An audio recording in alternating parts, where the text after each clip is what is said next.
नित्य स्वामी दर्शन 3 डिसेंबर. श्री गणेशाय नमः. श्री गुरुदेव दत्त. माझ्या प्राणप्रिय स्वामी भक्तांनो, ह्या विश्वातल्या संपूर्ण जीवसृष्टीचा पालन करता एकमेव परमेश्वरच आहे.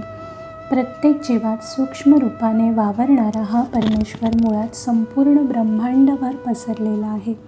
परंतु या पृथ्वीवर अवतार धारण करताना तो छोट्या तान्ह्या बाळाचे रूप धारण करतो आणि प्रकट होतो.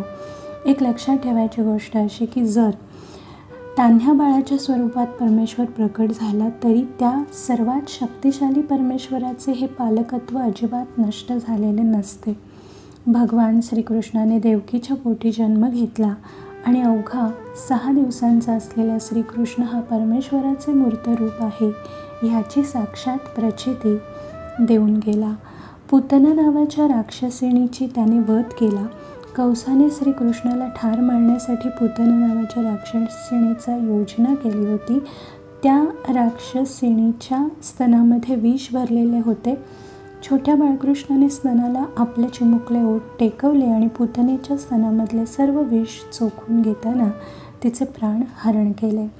श्रीकृष्ण हा अवतारी पुरुष नसता तर अवघा 6 दिवसांचा असताना त्याने पूतनेला कसे ठार मारले असते. 3 महिन्यांचा असताना बाळकृष्णाने शकटासूर नावाच्या क्रूर दैत्याचा वध केला. वर्षाचा असताना तृणावर्त नावाच्या राक्षसाचा आणि 5 वर्षाचा असताना अघासुराला ठार मारले. 7 वर्षाचा असताना श्रीकृष्णाने गोवर्धन पर्वत आपल्या उजव्या हाताच्या करंगळीवर उचलला. ह्याचा अर्थ असा की परमेश्वर जेव्हा अवतार धारण करतो तेव्हा मोठे मोठे चमत्कार करतो. श्री विष्णूच्या ह्या कृष्ण अवताराच्या अनंत कथा आहेत. केवळ श्रीकृष्ण अवताराच्याच कथा नाहीत तर प्रत्येक अवतारातल्या या भगवंत लीला विलक्षण आहेत. माणूस ज्या स्थितीत असेल त्या स्थितीत परमेश्वर प्रकट होतो आणि भक्तांचे रक्षण करतो. परमेश्वराचे हे भक्तांसाठी छोटे होणे आणि भक्तांना दिलासा देणे आपण खरे तर समजून घ्यायला हवे. श्री स्वामी समर्थ अवतारी पुरुष होते.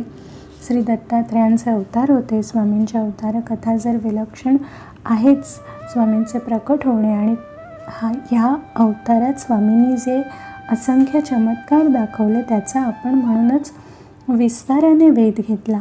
स्वामींच्या रूपाने परमेश्वराने जितक्या लीला दाखवल्या त्या सर्व योगमायेच्या आश्रयाने प्रकट केल्या. मानवी रूपात प्रकट झालेल्या श्री स्वामी समर्थाने दाखवलेल्या लीलांचे प्रत्यय अनेकांनी प्रत्यक्ष अनुभवले आणि आजही स्वामींचे परमभक्त ह्या स्वामीलीला प्रत्यक्ष अनुभवतच आहेत. ह्यातून समजून घ्यायचा मुद्दा असा की स्वामींनी योगमायेचा आश्रय घेतला म्हणून ह्या लीला आपण पाहू शकतो, नाहीतर आपण स्वामींच्या अस्तित्वाचा आस्वाद कधीच घेऊ शकलो नसतो. श्री गुरुदेव दत्त. श्री गुरुदेव दत्त. श्री गुरुदेव दत्त.